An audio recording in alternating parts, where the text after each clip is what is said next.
All right, welcome to the third video in this series. This time I'm going to show you how to add manual details and some cool graphics all around the helmet just to make it look more interesting.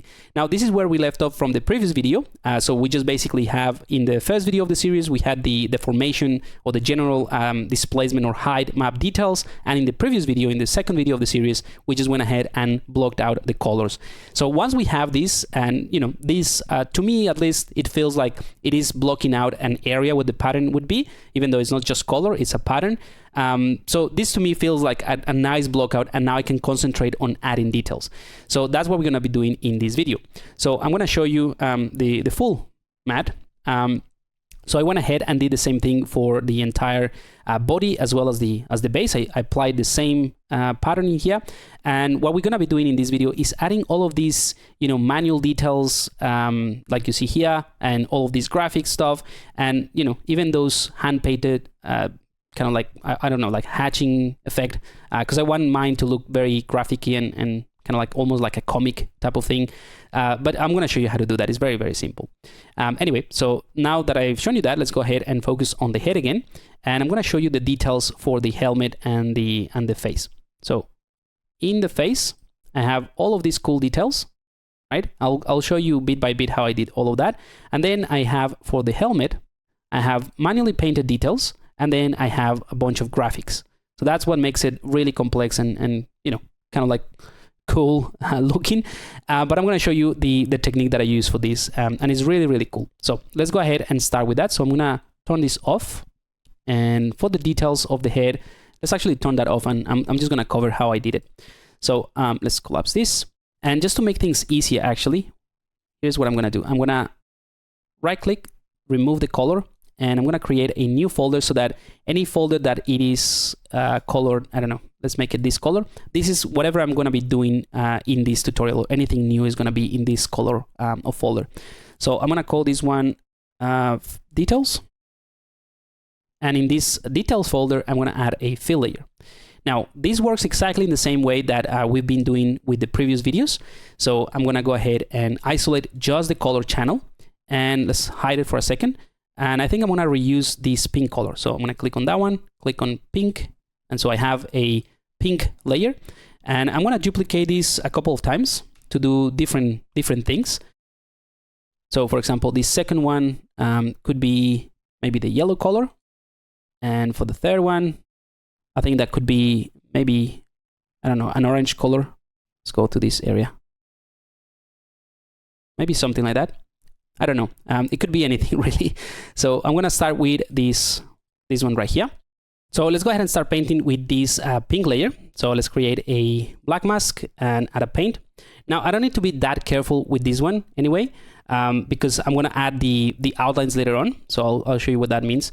So I'm just going to try to paint this, you know, as close as I can to the other shapes. And by the way, you can totally use anchor points to remove it if you want to have more control and you want to have these sort of like pieces going over certain areas. But I'm going to try to do it manually.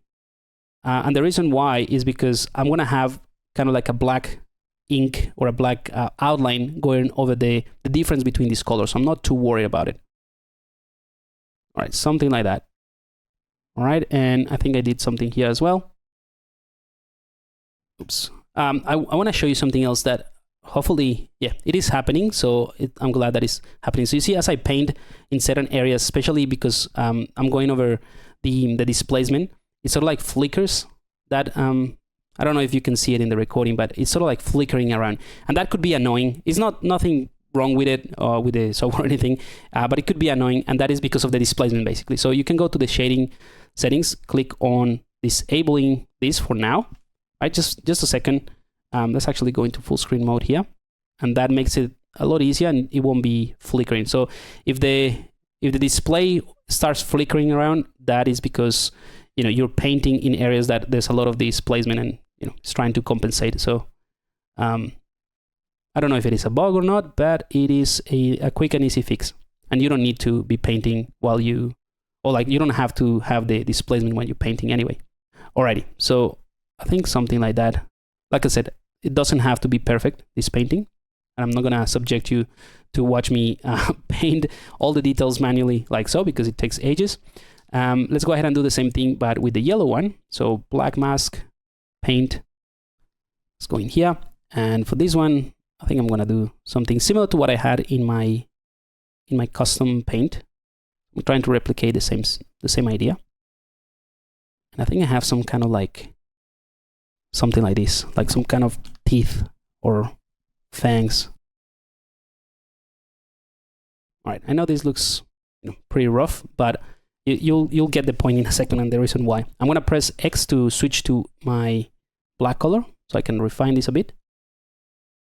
Can be rough, but it needs to be intentional. So something like this I think works. I think that's what I have anyway in mind. So something like that, and maybe, yeah, I think this is looking good. One more thing, let's go back. I'm gonna use this pink one, black paint layer, to create some kind of ornament around this area. And I think in the one that I had is some kind of like liquid thing. So I'm gonna try to replicate the same thing. Again, I'm doing this very, very quickly. You definitely could spend a lot more time. Maybe some droplets. I don't know, it could be mud or something like that. All right. So again, not perfect, but you get the idea. It's just a simple matter of creating multiple fill layers with different colors, and each fill layer would have a custom paint mask. Now, you could do that in a paint layer, right? You could just click on this one and use the same colors or different colors in the same layer. But this way, it allows you to, like I said, like I've been saying, changing things on the fly, so you have that sort of non-destructive workflow in there. Let's go back to the shader settings, enable that, and you see maybe here I need to go back and paint this area a little bit more. There we go. Cool. So this is looking good. So that's the kind of like the first step, right? Now the second step, or the next thing I want to do, is create that sort of like effect of like an outline, or more like a comic style type of thing. There are multiple ways of doing it. I'm going to show you a simple way, which is kind of like what I use for these areas right here on the body. So let's create a black mask, or sorry, a fill layer that is black. So black color, like so. So this is going to be the ink or the outline, and I'm going to click on black mask, and I'm going to create a fill layer.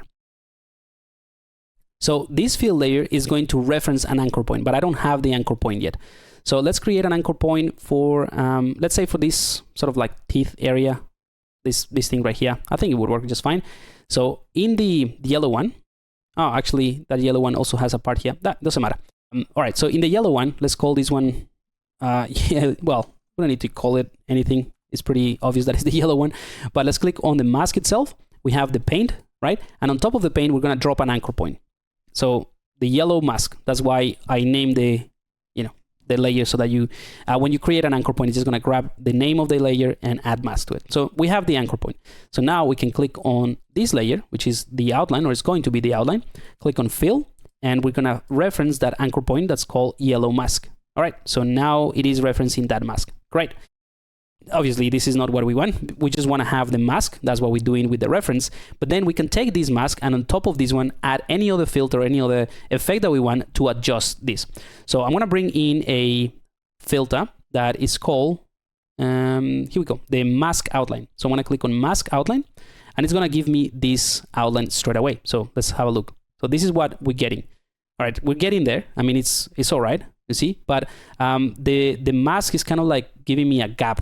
But that's all very easy to fix. So let's go back into the mask itself, and let's click on the mask outline. And there's a couple of things in here. So the first thing I want to do is change this from start from black to false. So right now, if you look at what it's doing is looking at the outline of my mask. So this filter is looking at the outline of the mask, and it is from this edge, is starting from black, then goes to white, and then goes back to black. So that's what the true is. So you see, this is this part inside this black area right here, that's the actual mask, right? So it is starting from black, going to white, and then to black. So if I turn this to false, it actually starts from white. So that's closer to what I need, right? So you'll see the big difference that makes. So true, false. All right, so now this mask, the outline is starting from black. That's what we need. Sorry, it's starting from white, not to black. And then we can play with the width of it. And we can play with the threshold as well. I think the threshold is fine. And we can add a little bit of blur to it if we wanted to. And obviously the curve shape, right?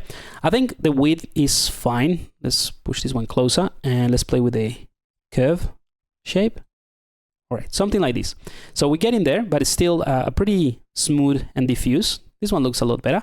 We're gonna go ahead and add a levels, and we're gonna take this mask and we're gonna crunch this white and black, like really push it, right?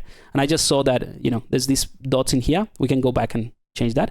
But now we have a pretty nice and sharp outline using the anchor points. So what that means is we go back to the yellow one. We can go ahead and paint this. Let's do it. First, let's go ahead and fix this bit. So I'm just painting that. But I can just go ahead and paint something in here, and anything that I paint is going to have that nice black outline because I'm just adding to the mask that then it is being referenced in real time to this outline. So that is pretty cool. So hopefully that helps and gives you ideas. The rest, I just prefer to do it manually just because I want to have that sort of non-perfect way of outlining things. So I'll just show you how I did that. Let's go ahead and disable the displacement for a second. Let's create another fillet. Let's actually call this one outline with anchor, so that we know that this is the one that is using anchor point. And I'm going to create another one again that is fully black, and I'm going to only use color, black mask, and a paint. And I'm going to call this one manual outline. Let's keep it simple. Manual outline. Click on paint, and then I'm going to get closer here. Let's go into full screen and reduce my brush size, and I'm just going to do this manually. So it's not going to be perfect, and that's the intention that I want to have. Like, I don't want to have like a perfect line. If you want a perfect line, I'll just use the anchor points. But in this case, I don't want to have like something that is straight. Like, I even want to have like these gaps between the line itself.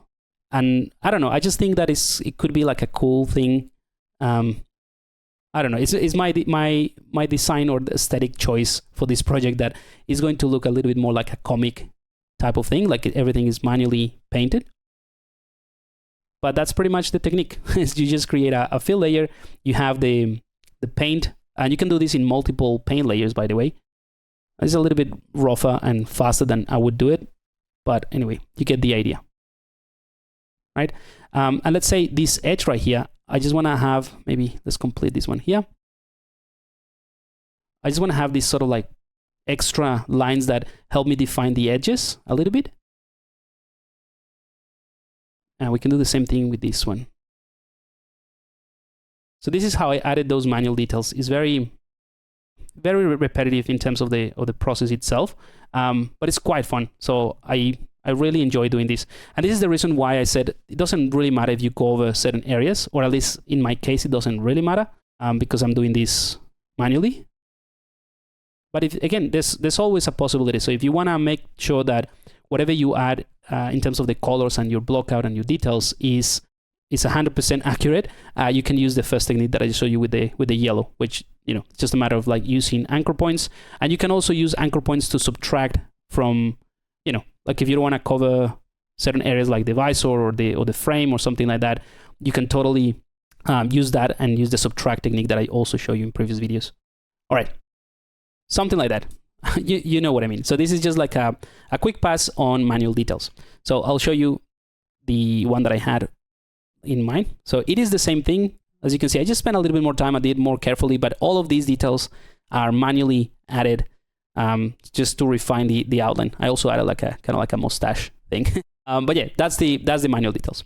All right. So now for the next part, which is really, really cool, is to add those graphics details. Let's just leave this one on, and we can leave this enabled as well.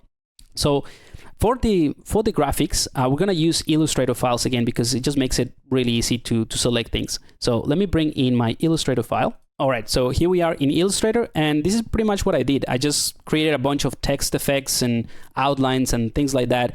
And the ones that I liked, I tried a few things. You know, they're nothing special. It's just like, you know, blending things and creating things like related to texturing. So like RGB and substance and 4K textures and 3D life, cool, fast, all of those things. Again, I wanted to make something that is kind of like graphic, and I think it sort of goes with that style that I'm going for. So I just created a bunch of different things in here, and then I created all of these artboards. So if I click on the artboard tool here, you see each one of these things are different artboards, and you have the ability to select them from the file, just like I showed you with the pattern in the previous video. So it could be absolutely anything you want. I'm not the best at Illustrator, to be honest, but let's go ahead and do something like this. And I don't know, let's make it, I'm not gonna do anything in Illustrator, I just wanna show you it could be anything. Let's change it to a different color. All right, let's say that this is a new graphic, looks great. And then you just add it into a folder, so, or into an artboard, right? Let's go ahead and click on File, Save, and I'm gonna save that file. So now I can take that entire Illustrator file, let's go back to Painter, and I can start adding graphics. So I'm gonna create, let's do another folder, and let's call this one Graphics. Again, let's put the same color so you know these are the things that I've been doing in this tutorial, or in this video. I'm gonna drag and drop this in here, and I'm gonna do my first graphic, I'm gonna put it around there. All right, so by default, it just grabs whatever is in the first artboard, the 3D Life.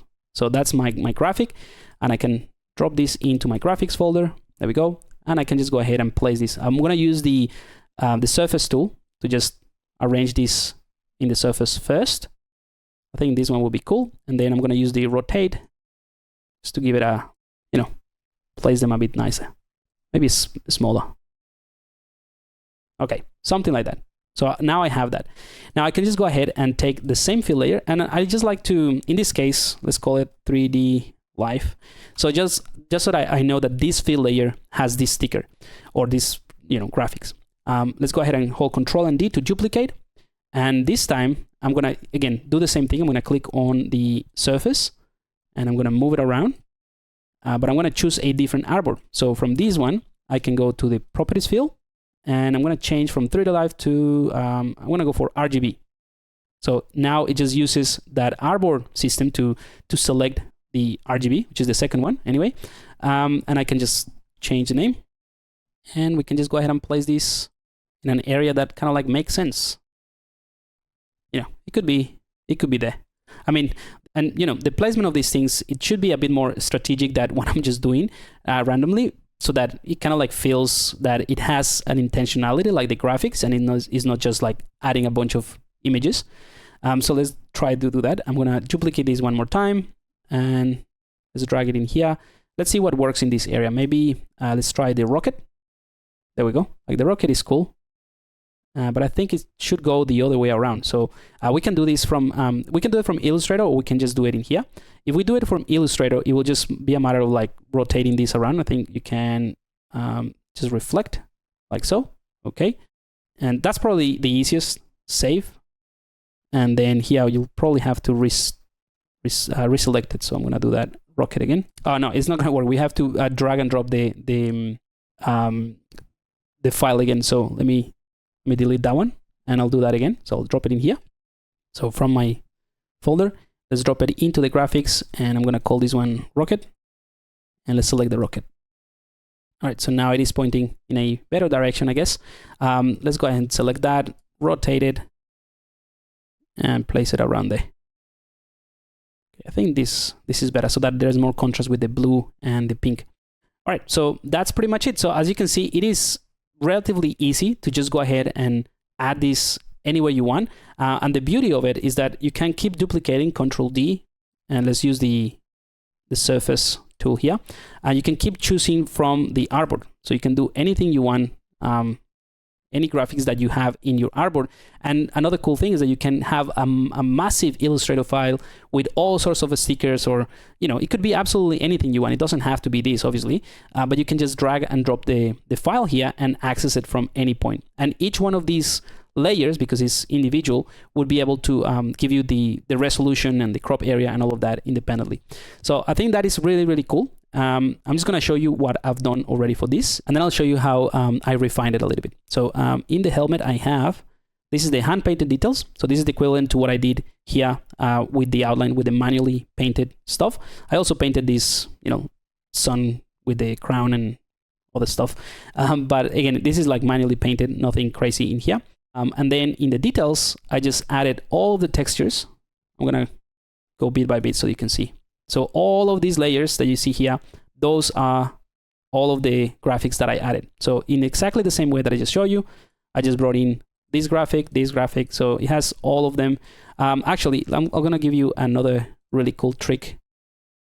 All right, so these are all the graphics that I have. Now you see I have some of these graphics are on the other side as well.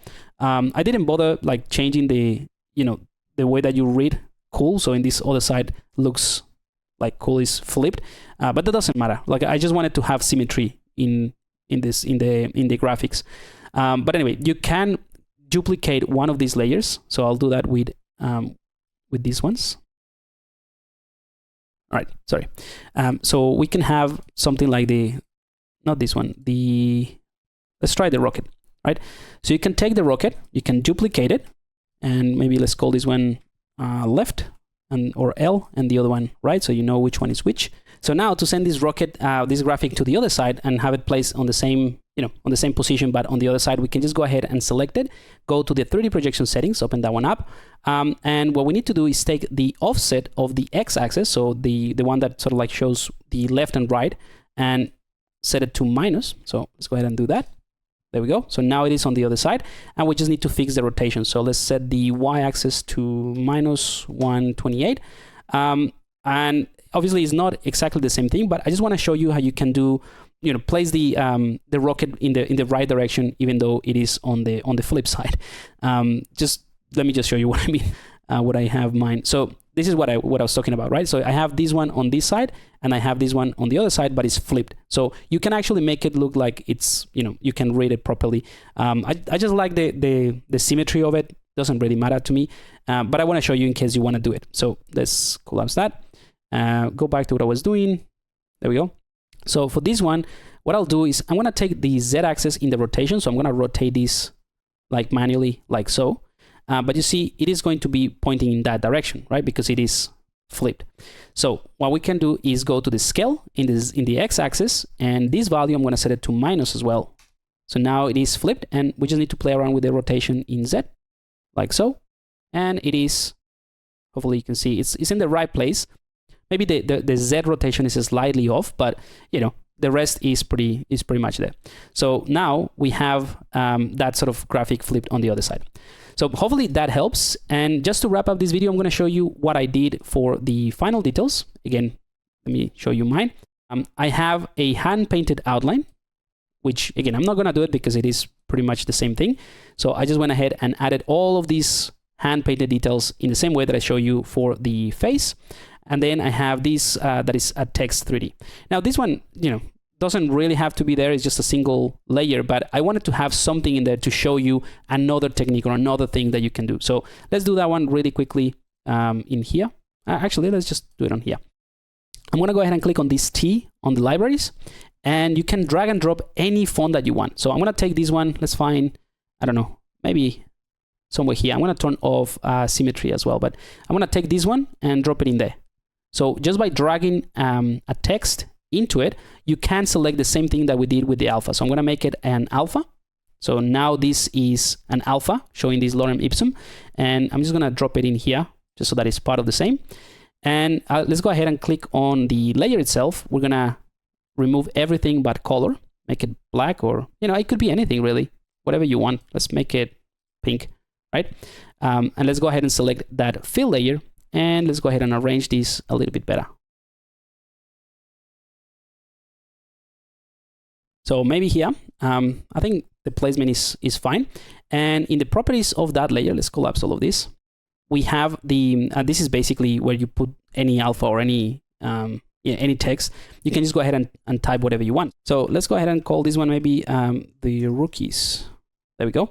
Maybe the font is not great, so we can try a different one. So I'm going to take this Arial Black and drop it in here. So it will replace the font. You can keep doing that. And whatever you type in here is going to be the same. I think this one is cool. All right, maybe make it a bit bigger. Oops, like so. All right. So that's just another technique that you can just drag and drop any text you want, and it's non-destructive. You can select that and change this at any time, whatever you want, right? So the rookies, let's leave this one as it is. And I'm going to select this layer. And not only that, in my case, I like the fact that it's, you know, it's flat. It's just like a kind of like a painted detail or like a vinyl on top of a plastic thing. But if you want, you can also play around with the roughness and the height, for instance, or make it metallic, right? So you can just enable the channels that you want, make these metallic. That looks cool.